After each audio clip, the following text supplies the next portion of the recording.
Bienvenidos a Una Semana en el Mundo, el programa de France 24, donde los periodistas son los invitados y analizamos algunas de las noticias que han marcado la actualidad de la semana. En este programa de hoy abordaremos el caótico panorama político en Estados Unidos, también las perspectivas ante la misión multinacional de apoyo a Haití y las causas y consecuencias de que la FIFA haya designado 6 sedes en 3 continentes para el Mundial de 2030. Para el debate contamos desde Washington con Gustavo Alegret. Él es periodista internacional en NTN 24 en Estados Unidos. Y desde Ciudad de Panamá nos acompaña Gonzalo Lázari, editor internacional en Blue Radio. Bienvenidos a ambos. Pero antes quiero recordarles que nos pueden encontrar en todas las redes sociales como @France24_ES y que pueden repetir este y otros programas en nuestro canal de YouTube y en las principales plataformas de podcast. Ahora sí, empezamos. Y empezamos en Estados Unidos, porque desde este martes el Capitolio está sumido en la incertidumbre. Y es que el ala más radical del Partido Republicano sembró el caos entre sus filas al destituir a Kevin McCarthy como presidente de la Cámara de Representantes.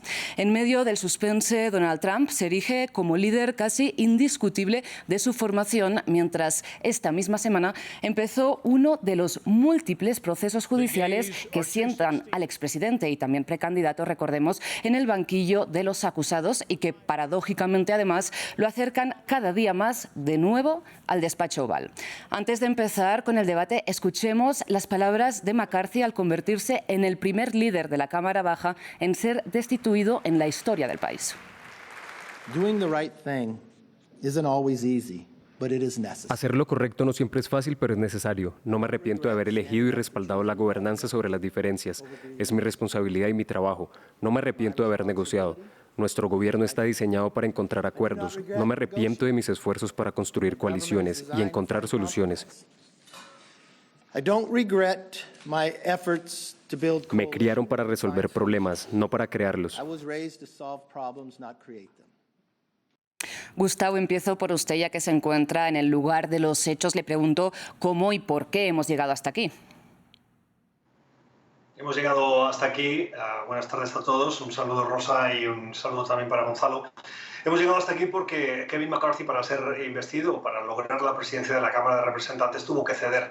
Y las cesiones fueron múltiples y profundas.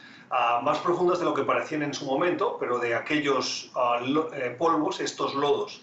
McCarthy, en enero de este año, necesitó 15 rondas de votaciones para que los suyos, que tenían mayoría en la Cámara de Representantes, le dieran el visto bueno para ser presidente.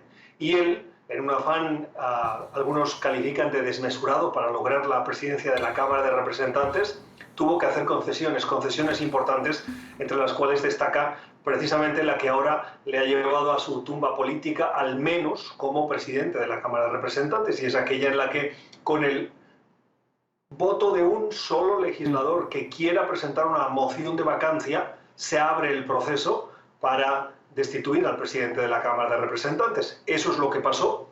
Tan solo 8 de los 218 miembros del Partido Republicano estuvieron a favor de sacar a McCarthy y lo consiguieron. Lo consiguieron porque sus votos se sumaron a los de los demócratas, que ya habían dicho que no le iban a apoyar. Por lo tanto, McCarthy negoció, pero negoció cruzando una serie de líneas que en su momento tal vez no les dio la importancia que tenían, pero que ahora han llevado a su salida forzada de la Cámara de Representantes. Lo cual muestra, y esto lo podemos hablar si queréis un poquito más adelante, las diferencias que hay dentro del Partido Republicano. Yo creo que hoy hay más similitudes entre los republicanos moderados y los demócratas moderados que no entre los moderados republicanos y los más extremistas dentro del mismo partido. Precisamente analicemos en qué queda el Partido Republicano ahora mismo. Gonzalo, le traslado a usted la pregunta. Precisamente, ¿quién se erige como líder que pueda cohesionar a los republicanos ahora mismo?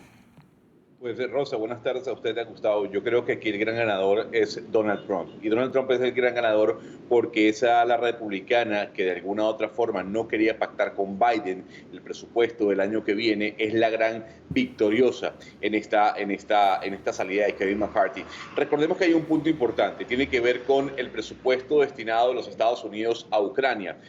Miembros del Partido Republicano, como el propio Donald Trump, como el señor Ron DeSantis, que es candidato a la presidencia por el Partido Rojo, han dicho no hay que darle tanto dinero, incluso hay que eliminar ese apoyo que se le está dando a Ucrania. Y parte del presupuesto fiscal para el año que viene de los Estados Unidos involucra el apoyo a Ucrania, tal como lo ha dicho el presidente Joe Biden. Ahí se genera la discrepancia entre esa ala radical que lidera Donald Trump para algunos y el ala moderada del Partido Republicano. Lo que le va a costar a Estados Unidos la ayuda hacia Ucrania el año que viene, tomando en cuenta que son elecciones presidenciales también en el país norte. Gustavo, profundicemos en esto. Precisamente los dos candidatos ahora mismo a suceder a McCarthy, estaríamos hablando de Jordan y Scalise, difieren en el tema de la ayuda a Ucrania. Además de esta fractura, ¿qué más divide al Partido Republicano en este momento? Bueno, divide sobre la necesidad de si es Trump lo que el país necesita o están de acuerdo, como pasó en el 2016, que a regañadientes lo acepten para volver a tener el poder en la Casa Blanca.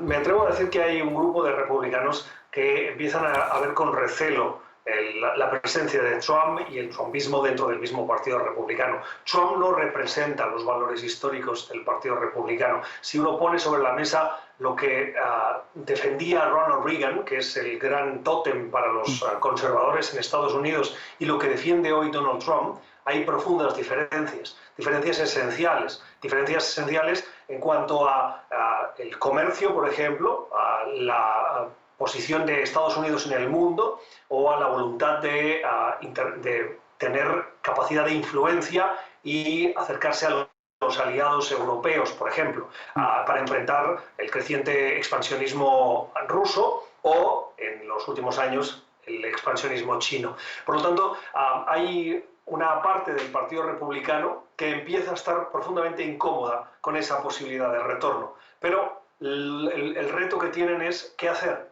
Si dar un paso hacia adelante y expresar su rechazo, con el riesgo que esto conlleva de críticas del mismo Trump y la posibilidad de perder la elección. Recordemos que los miembros de la Cámara de Representantes se eligen cada 2 años, cada 2 años van a elección, o bien mantienen su silencio e intentan hacer por debajo lo que no pueden hacer públicamente. En cualquier caso, el dilema no es fácil. El verdadero problema que hoy tiene la democracia estadounidense se encuentra dentro del Partido Republicano en Estados Unidos. Y precisamente, ¿qué peso tiene esta facción y qué margen de maniobra tiene para lograr que un candidato se posicione como rival a Trump, que lidera clarísimamente la carrera para la nominación del Partido Republicano? Pues no tiene muchas opciones. El grupo minoritario, que son aproximadamente unos 20, que de manera evidente votó en contra de McCarthy, los 8 más radicales dentro de ese grupo, que podemos describir como el ala más dura del partido, más alineados con Donald Trump, una veintena dentro de los 218, tuvieron la habilidad, porque eso hay que reconocérselo, que para que McCarthy fuera elegido consiguieron una serie de prerrogativas que les daban mucho poder, les dan mucho poder. En el pasado ha existido siempre una parte radical dentro del Partido Republicano, como la hay también dentro del Partido Demócrata. El tema es que para lograr que McCarthy fuera presidente, cedió en cosas esenciales que les han dado mucho poder. En el pasado, con las normas anteriores, esa, digámoslo así, pataleta de los más radicales, de los más duros, no habría pasado de una rueda de prensa de expresión de rechazo, pero la Cámara continuaría trabajando con McCarthy a la cabeza. Hoy tienen poder porque han conseguido darle la vuelta haciendo uso de esa minoría que fue necesaria para escoger a Kevin McCarthy. ¿Qué poder tienen los más moderados para impulsar una candidatura alternativa? Hasta la fecha, muy poca. ¿Por qué? Porque quien vota en las primarias republicanas son los conservadores.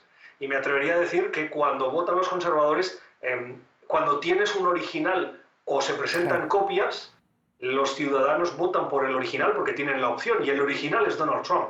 Trump ha tenido la habilidad de conectar con la base más conservadora de este país y la ha sacado de esa desafección que tenían con el partido porque sentían que no les representaba lo suficientemente. Y Trump lo está haciendo. Eso, por un lado, ha revigorizado el movimiento conservador en este país, pero al mismo tiempo lo ha llevado más a la derecha. Aquí la gran pregunta, y con esto termino, es hasta qué punto Donald Trump va a ser capaz de movilizar a los republicanos más moderados que no están muy por la labor de ver una segunda presidencia de Trump, y sobre todo, clave, a los independientes, que son los que en estados clave acaban decidiendo las elecciones. Pues esta pregunta se la traslado a Gonzalo. ¿Hasta qué punto cree que Donald Trump puede llegar a movilizar estos republicanos más conservadores, teniendo en cuenta además los múltiples casos que enfrenta Donald Trump en la justicia y en los que va a tener que comparecer a lo largo de este año? Pues, Rosa, las encuestas lo demuestran. El señor Donald Trump sigue siendo el favorito dentro del Partido Republicano. Sí, hay un importante número de votantes dentro de la Tolla Roja que desaprueban la figura de Donald Trump como líder del partido. No obstante, esa desaprobación hasta el momento, según algunas encuestas que se publican en los Estados Unidos, no supera el apoyo que tendría el del señor Donald Trump. Incluso, en palabras del señor Donald Trump, él no necesita ir a debates republicanos porque él ya cuenta con un 50% de la aprobación de la Tolla Roja. La diferencia que hay entre Donald Trump, incluso con su seguidor más cercano o su competidor más cercano, que es Ron DeSantis, es de casi 35%. Entonces, digamos que sí, hay una diferencia, hay una división dentro del Partido Republicano, pero a toda costa, según lo que muestran las encuestas, dentro del partido, quien es el gran líder y quien va a movilizar esos votos sigue siendo y seguirá siendo Donald Trump. Hablemos un poco más de perspectivas, pero vayámonos más al corto plazo. Y es que recordemos que esta crisis, entre otras cosas, se desencadenó por el acuerdo al que llegaron republicanos y demócratas en la Cámara Baja para evitar el cierre del gobierno en Estados Unidos. Este cierre se aplazó por lo menos hasta mediados de noviembre. Sin embargo, la destitución de McCarthy, ¿cómo podría afectar a que este cierre se diera efectivamente de aquí un mes, Gonzalo? Yo, y leyendo algunas notas desde allá, desde el norte, entiendo que parte del problema, y lo vuelvo a traer a colación, es la ayuda a Ucrania. Y también es un problema político. A ver, tener la minoría en la Cámara Baja es un problema para Joe Biden, sobre todo a la hora de buscar la plata que necesita para poder gobernar hacia el año que viene, en ese periodo fiscal. La parte de Ucrania, el debate que hay sobre la ayuda de Ucrania, es el gran punto divisor o de división dentro de la Cámara Baja, sobre todo en el ala radical. La pregunta es, ¿qué va a hacer Joe Biden? ¿Qué van a hacer los demócratas para reducir incluso la ayuda que se le quiere dar a Ucrania para el año que viene, ayuda que ha prometido Joe Biden, y así captar un poco la atención del Partido Republicano y sobre todo de ese ala radical? ¿Bajará Joe Biden el presupuesto de ayuda para Ucrania? ¿Lo mantendrá? Ahí está el punto con miras a lo que va a ocurrir de aquí a 39 días, 40 días, que es lo que queda de espera para saber si el gobierno cierra o no, o si se llega a un acuerdo. Gustavo, le traslado entonces esta cuestión. Joe Biden, ¿los demócratas van a dar un giro en su política de apoyo a Ucrania? Yo no lo creo. Yo no lo creo porque es una parte esencial de la política del presidente Biden.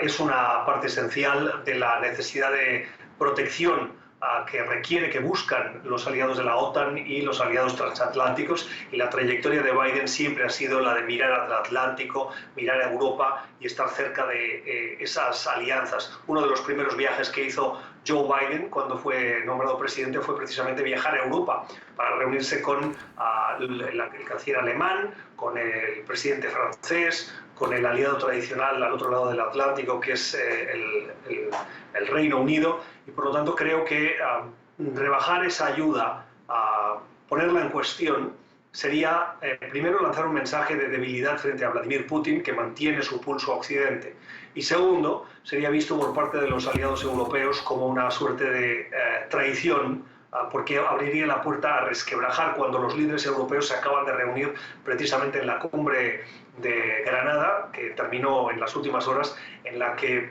lo que están es mirando cómo fortalecer a Zelensky frente a un invierno en el que se espera una ofensiva rusa, ya que por la orografía ucraniana, cuando se congela el terreno, que es muy poroso y que además tiene muchas zonas agrícolas que hacen muy difícil el paso de los tanques, esa zona cuando se congela, permite los tanques, permite el paso de tanques y por lo tanto se espera que Rusia aproveche ese momento para dar un nuevo golpe e intentar o ganar posiciones o mantener esas posiciones que la contraofensiva ucraniana intenta como mínimo erosionar. Por lo tanto, yo creo que eso no se va a producir, uno. Y dos, hay que tener en cuenta que si Biden toma esa decisión, dentro del Partido Republicano, la parte más conservadora, que es más atlantista, que es más reaganista, por decirlo así, va a sentirse incómoda, porque la ayuda a Ucrania no está en cuestión por parte de la parte más moderada del partido, que me atrevo a decir que es mayoritaria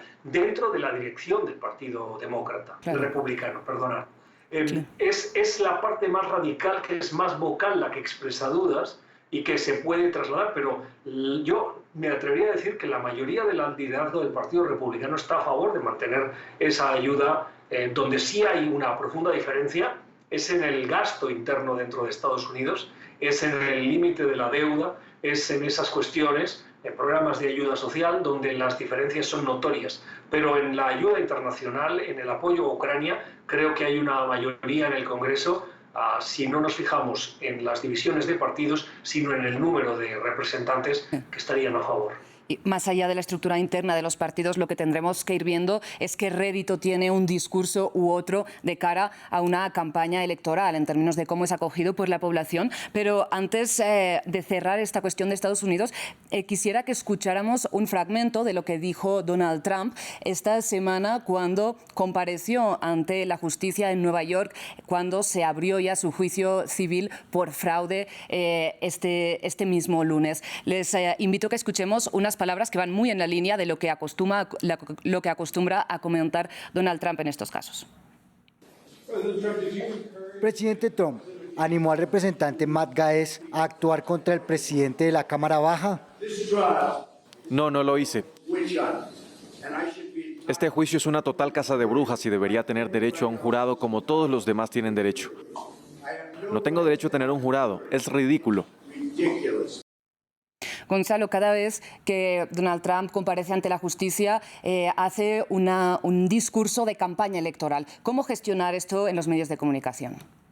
Fíjese, Rosa, que a Donald Trump se le ve mucho más cercano a los políticos latinoamericanos que a los políticos europeos, ¿no? Sobre todo a los expresidentes de algunos países de nuestra región que utilizan esa retórica sobre la justicia para hablar de persecución.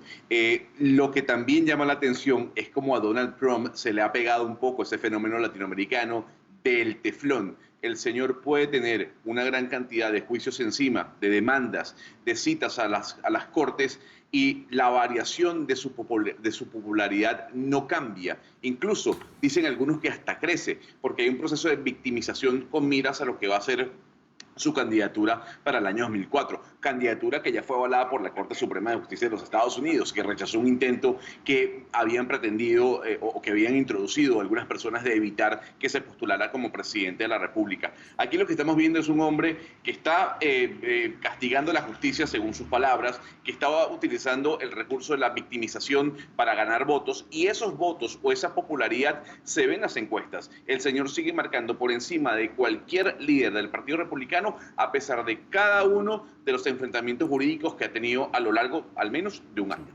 Gustavo, le planteo la pregunta de cómo gestionar esto desde un medio de comunicación. Bueno, no es fácil. Si la respuesta fuera sencilla, me imagino que los medios tendríamos la clave. En 2016 los medios aprendimos que el espectáculo que nos ofrecía Trump y que muchos, particularmente dentro de Estados Unidos, decidieron sumarse a esa ola de espectáculo que ofrecía Trump para ganar audiencia, acabó teniendo un impacto en la sociedad estadounidense y no se sabe en qué porcentaje, pero en alguno de manera positiva para Trump le supuso parte de su resultado, de su victoria. Hoy a Trump hay que informar de los casos que tiene, hay que recordarle a los ciudadanos a cada una de las acusaciones y sobre todo hay que ceñirse mucho a los hechos, no a las acusaciones simplemente por el titular que suenan, sino recordar los hechos. Donald Trump dio instrucciones a sus trabajadores para que movieran cajas con información clasificada. Donald Trump compartió documentos de información de submarinos nucleares con ciudadanos extranjeros, empresarios australianos. Donald Trump tomó una serie de decisiones a la ligera que en cualquier momento podrían haber puesto en riesgo la seguridad nacional. Siempre invito a la audiencia que puede estar dudosa de que estos casos sean parte de un supuesto complot de persecución política, como dice Trump, a que hagan el ejercicio de cambiar el sujeto. ¿Qué dirían los conservadores que hoy apoyan a Donald Trump y que ven en esos casos una causa de caza de brujas, como dice Trump? Cámbienle el sujeto. Dejen de hablar de Trump y hablen de Obama o de Clinton y pongan la misma frase. Clinton compartió información confidencial con ciudadanos extranjeros. Clinton se llevó a su casa documentos de su presidencia y los compartió con periodistas, con quien sea. ¿Qué piensan entonces? ¿Qué dicen entonces? Ahí es donde uno tiene que hacer la pausa y darse cuenta de la gravedad de lo que supone. Uno. Y dos, la justicia tiene que actuar. Lo que no es de recibo es que la justicia no haga nada porque es un expresidente, porque es Donald Trump. Porque la esencia de Estados Unidos, una de las más fundamentales, es que uno, hay división de poderes y dos, la justicia es independiente. Y por lo tanto hay que darle crédito a la justicia para que pueda hacer su trabajo. Si al final la evidencia no aguanta la causa, se caerá y Donald Trump será exonerado. Sí. El problema o la paradoja, Gustavo, es cuando pues precisamente no cada causa le acerca más a la Casa Blanca, al propio expresidente y recordemos precandidato, pero muy interesante el ejercicio que planteaba. Sin embargo, nos vamos quedando sin tiempo. Les pido que pasemos a otra cuestión que también ha marcado la actualidad de esta semana y se remonta el lunes. Y es que un año después de que el presidente en funciones, Ariel Henry, solicitara asistencia internacional, el Consejo de Seguridad de la ONU autorizó una misión multinacional de apoyo a ese país, a Haití. La operación, recordemos, estará liderada por Kenia y sobre el papel será exclusivamente de refuerzo a las autoridades haitianas para ayudarlas a retomar el control territorial. Escuchemos brevemente las palabras del presidente de Kenia, William Ruto, al respecto. Doy la bienvenida a la resolución como un esperado y crítico instrumento para definir la misión multinacional. Esta misión es una intervención fundamental para proporcionar las condiciones necesarias para que Haití consolide su desarrollo y gobernanza. Gonzalo, recordemos que la última misión internacional en Haití, liderada por Naciones Unidas, la MINUSTA, estuvo salpicada de violaciones a los derechos humanos. Incluso los soldados provocaron un brote de cólera en el país. ¿Qué garantías tenemos ahora de que una misión liderada por Kenia sea distinta? Y es preocupante lo que menciona Rosa porque digamos que la policía de Kenia y el Servicio de Seguridad de Kenia no está bien visto ni siquiera en África. Hay una gran cantidad de denuncias sobre abusos de derechos humanos por parte de la policía de Kenia. Lo interesante es saber por qué Kenia. Y cuando uno empieza a leer un poco lo que ocurrió en la Asamblea General de las Naciones Unidas, que fue parte de ese camino hasta tomar la decisión del Consejo de Seguridad, Kenia se le ofreció a Haití y le dijo, nosotros queremos apoyarte. En primer lugar, se había mencionado que iban a ir 1.000 funcionarios de la policía keniana o keniata que iban a estar resguardando los edificios gubernamentales. No obstante, la propia policía keniata hizo un recorrido por Haití y se dio cuenta que la situación era mucho más grave de lo que pensaban. Entonces, este envío de tropas no solo va a ser para el resguardo de los edificios gubernamentales del gobierno de Haití, sino también para acabar con las pandillas. Recordemos que las pandillas hoy en día tienen el control sobre todo de las calles de Puerto Príncipe. Tienen un armamento mucho más poderoso que el de la propia policía haitiana, armamento que viene desde los Estados Unidos, ¿no? De manera ilegal. Lo preocupante es, bueno, ¿qué va a pasar aquí con ayuda de Kenia? ¿Será que Kenia continuará con esa historia tan trágica de ayudas internacionales que al final terminan convirtiéndose en peor que la enfermedad, el remedio peor que la enfermedad por la cantidad de denuncias de derechos humanos y de violaciones que hay sobre esas ayudas, esos apoyos, habrá que esperar. Precisamente, Gustavo, le planteo en el pasado qué es lo que permitió las agresiones, los abusos y la impunidad en la que quedaron y cómo se podría corregir y evitar ahora con esta nueva misión exterior. Mira, yo soy muy crítico con la decisión. Ha sido muy aplaudida porque tras 2 años en el que la evidencia decía y mostraba el desastre de Haití, 2 años ha sido necesario para que la diplomacia internacional se ponga de acuerdo. Eso es un fracaso del sistema de Naciones Unidas. Hace 2 años el presidente de la República Dominicana estuvo en el Consejo de Seguridad, estuvo en las Naciones Unidas y abogó por la necesidad de una intervención internacional en Haití. Ahora no son Naciones Unidas, sino que es una coalición internacional de paz liderada por Kenia. Es el mismo santo vestido con otra ornamentación. Pero 2 años en el que las pandillas han tomado el control del país, se han extendido, la violencia, las violaciones, las muertes, los secuestros han continuado como si nada pasara. 2 años que demuestran, en mi opinión, que hay un fracaso del sistema de Naciones Unidas para tomar esa decisión. Y 2, estamos hablando de 1.000 efectivos. La policía haitiana hoy tiene 11.000. 1.000 efectivos que no hablan el idioma, que tienen un problema de comunicación. No van a solucionar el problema del control del país.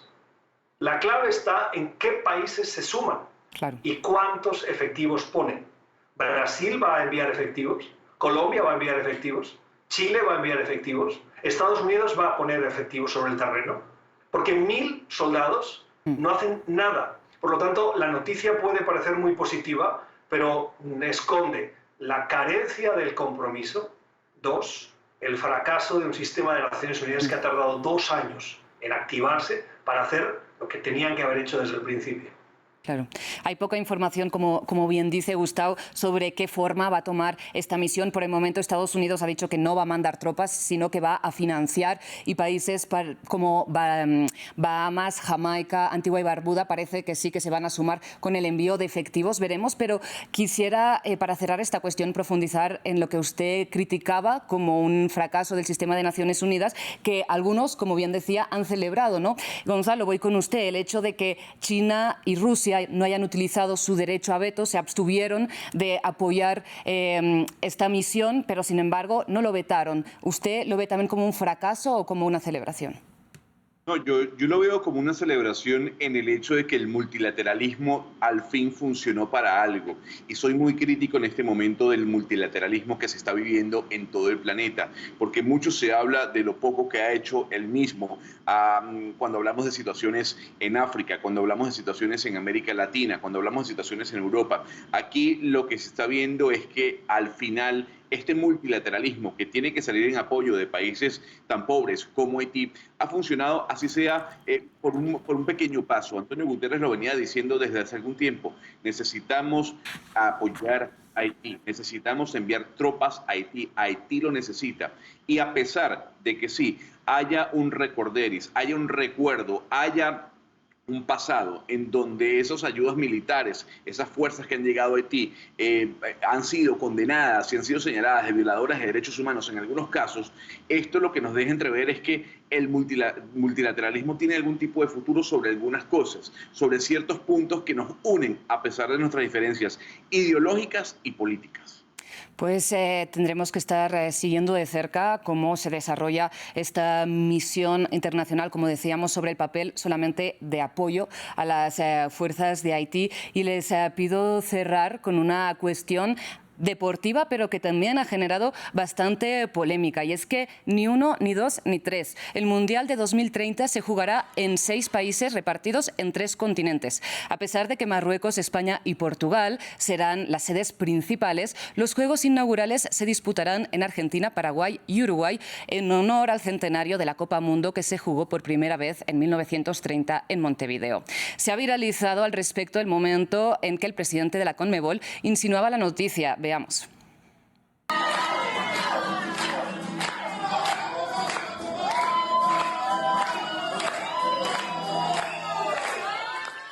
una clara celebración. ¿La comparte, Gonzalo? Oye, yo le voy a decir algo, Rosa, para nada, en lo absoluto. Estuve presente en el Mundial de Rusia 2018 y no hay nada más hermoso que concentrar todo ese fervor, toda esa emoción en un solo lugar, incluso tal vez en dos, como fue el Mundial de Corea y Japón en el año 2002. Pero esta división, además de continentes, lo que va a hacer es que va a haber una diversificación de la emoción que antes estaba concentrada en un solo lugar y que le daba esa magia al Mundial de Fútbol. Gustavo, ¿cuál es su opinión al respecto? No estoy de acuerdo. La FIFA vuelve a equivocarse. La FIFA está acabando con cada decisión su tumba y, si me permitís la analogía, no da pie con bola. Si intenta hacer un mundial en varios continentes, los tiene que incluir a todos. Si intenta aceptar la candidatura de América del Sur, del Cono Sur, no puede excluir de manera aleatoria a Chile, que además es uno de los países que impulsó esa alianza con argumentos peregrinos cuando a veces ni los hay. Es inaceptable utilizar a los jugadores como peones para que vayan de un continente a otro como si se trasladasen de una ciudad a otra. Eso tiene un coste, me parece, en mi opinión, inaceptable, y si la FIFA lo que quiere es demostrar que es una organización global y que el Mundial es global, tiene que hacerlo de otra manera. Pero los Mundiales se tienen que celebrar en ciudades, no en países, y en mi opinión, como dice Gonzalo, la importancia es la del ambiente que se vive en la zona donde se organiza. La FIFA intenta lavar su imagen después de años de acusaciones de corrupción, de estar por encima de la ley, de no someterse a las autoridades. El único que fue capaz de ponerse enfrente a la FIFA fue la justicia estadounidense, y a partir de ahí el resto es humo de una organización que necesita más transparencia, más normas y menos campañas de marketing que encima están mal hechas y que, con el lema de unimos con el fútbol, lo que hacen es contribuir a la división, y si no, que se lo pregunten a los chilenos en las últimas horas.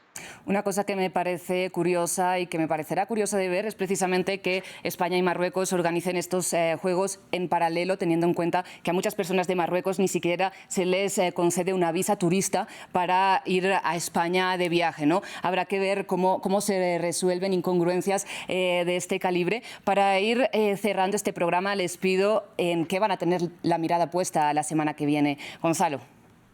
Pues de alguna u otra forma las elecciones que se vienen en Ecuador es de lo más importante, y luego las elecciones que se vienen en Argentina. Hay que estar muy pendiente de lo que va a ocurrir el domingo que viene en Ecuador, y si el correísmo vuelve al poder, y 2 semanas después o la semana más arriba saber qué va a pasar con la derecha. Tendremos una segunda vuelta con una derecha moderada, entre comillas, liderada por Patricia Bullrich, y una derecha más radical liderada por Javier Milei. O Javier Milei saldrá victorioso de esta primera vuelta, o Sergio Massa se colará a pesar de lo que dicen las encuestas. Yo creo que vienen 2 semanas muy importantes para América Latina en términos, en este caso, electorales. Gustavo.